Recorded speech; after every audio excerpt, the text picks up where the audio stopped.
I think a lot of people think that we've just put people together in one building, for example, in Auckland, and we've done that in a lot of our markets around the country, but we've actually changed the way we operate. So we put the customer at the centre and the channel last. So the types of conversations we're having now are less commoditised and less inventory driven, and more results focused and more content generation. You know, we are businesses that have grown up creating content and selling inventory alongside that, whether it's in between radio or on a printed page or in a digital format. So for us now, it's about not worrying about what the inventory levels are, because we can create a whole branded content piece for a client that may or may not sit on our assets, but is creating revenue streams for us through ideation, through creating the content, helping them distribute it, managing social media, doing their paid search, building websites, building apps.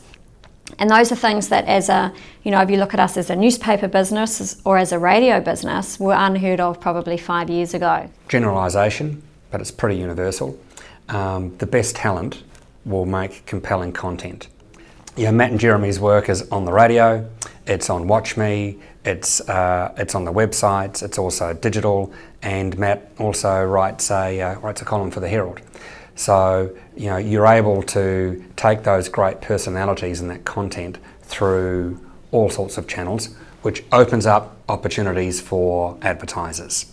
And the opportunity is, be connected with this content, be connected with this talent where the audience is. Not necessarily buy this show 7 p.m. on XYZ TV channel, but be associated with this great content and this great talent wherever people are consuming this great content.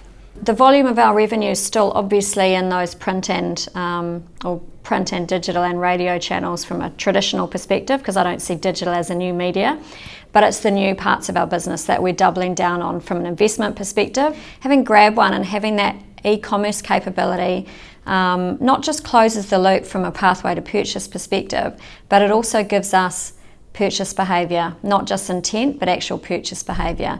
And in, you know, the next currency, which, you know, data is a huge part of that, we are streaks ahead from other traditional media companies that don't have that purchase data. So that's an area of our business, again, that we're really developing, because that will make a big difference for me and what my team can take to market. It's what marketers are demanding, and we're just scraping the surface of that now. Being able to really delve into that more deeply and create custom segments for advertisers is going to be phenomenal.